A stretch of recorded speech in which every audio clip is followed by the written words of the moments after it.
Bonjour à tous, on a été victime d'une histoire belge pas très drôle avec un brigand gangster du Voillon. Eh bien, ce fut pour son entourage un conte de fées. Moi, j'aime bien les belles histoires. Alors, pour l'entourage, c'est vraiment un jour merveilleux parce que Gangster, il n'a jamais couru comme il a couru cet après-midi. Il finit deuxième du Critérium des 5 ans à 115 contre 1. Voilà, difficile. Et Gallius, alors c'est un autre conte de fées avec une grande dame du trot qui a peu de chevaux mais qui entraîne super bien. Et je trouve qu'elle méritait de gagner. Quand je l'ai vu pleurer, ça m'a rappelé la victoire de Bayakeno avec Junior Gelpa qui pleurait après le célèbre prix du Cornulier. Donc content d'un côté et franchement déçu parce que Gangster du Voillon, des fois il n'est pas en mesure de figurer à l'arrivée d'un quintet de province.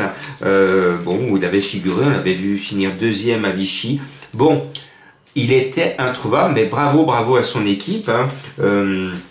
Quand on a un cheval et quand ce cheval vous fait vivre une telle émotion d'être à l'arrivée d'un grand classique face à des champions, eh bien bravo aussi à son driver Colette. Bon voilà. Donc je vous emmène maintenant au bois de Boulogne. Et oui, les dimanches maintenant on va s'habituer à aller au bon air dans la région parisienne qui est hyper polluée. Donc on va jouer des chevaux que j'aime bien et ma trouvaille qui est en bas de tableau, c'est le 15 Shot Dawn, c'est un peu ma découverte. Je le trouve lâché au poids de la part de monsieur le handicapeur et je ne cherche pas à comprendre, je le mets en tête de ma sélection.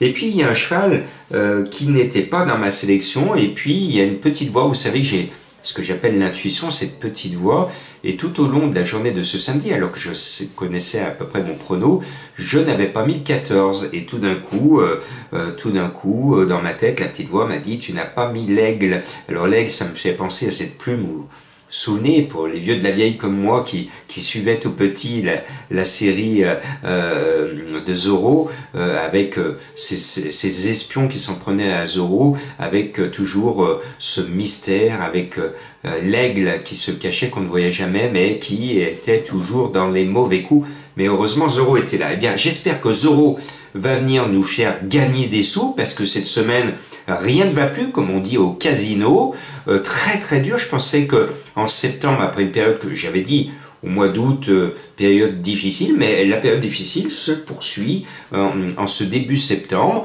Moi je pense quand même que les quintets assez logiques devraient revenir soit au grand galop ce dimanche, soit au petit trot. Donc 15-14, vous voyez, je fais appel au petit poids plume pour que justement, et notamment l'aigle, s'envole dans la dernière ligne droite. Attention, le 8, notre lyonnais, est non partant. Après, je fais confiance à Monsieur Quintet, Stéphane Pasquier, on selle sur le 9 Aiguerre d'Argent. C'est un cheval que j'estime, un jour ou l'autre, il devrait enfin gagner son tiercé. Et puis après, il y a un cheval qui fait battre mon petit cœur, c'est le 6 Royal Force, bizarrement annoncé à 23 contre 1 par mes confrères. C'est un cheval que j'aime bien, que j'ai repéré pour vous, qui m'a déçu la dernière fois, mais je pense qu'il ne faut pas lui en tenir rigueur. Il a tiré un bon numéro à la corde, il a Théo Bachelot sur le dos. Eh bien, vous m'en direz des nouvelles de ce Royal Force, Royal Air Force. Lui aussi pourrait s'envoler s'il justifie un peu son nom. Il a en tout cas beaucoup d'énergie et il va la déployer sur la piste ce dimanche après-midi. Là aussi, je suis assez chaud avec ce coup de cœur, même si je suis conscient de prendre des risques. Et puis après, en haut de tableau, on va mettre des chevaux que l'on connaît bien, qui méritent le titre de favori, notamment le 3 Salesman. C'est un Fabre, monté par Guyon, il a le 2 à la corde, il a tous les atouts dans son jeu, il a simplement un petit défaut, il a du plomb sur le dos, il a 61 kilos.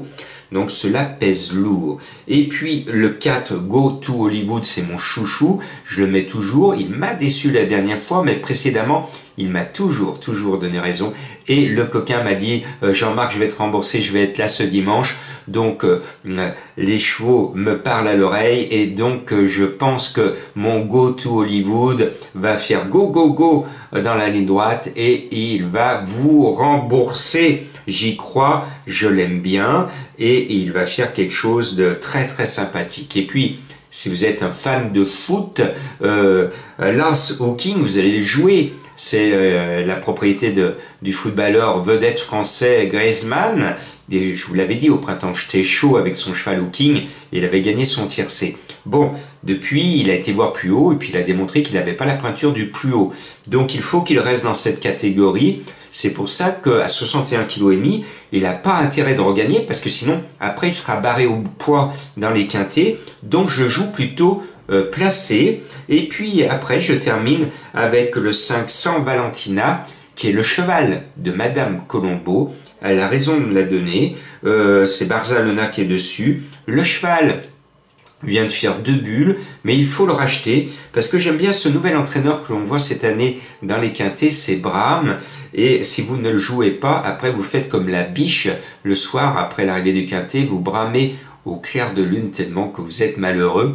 Donc voilà, une sélection, mais d'autres manquent dans ma sélection, notamment Géry, Géry que j'avais mis la dernière fois, que je n'ai pas pu mettre avec Christophe Soumillon. Bon, on croise les sabots. Mon indice de confiance, 2 sur 5. Est-ce que l'on va revoir la tête du caissier? Pourquoi pas?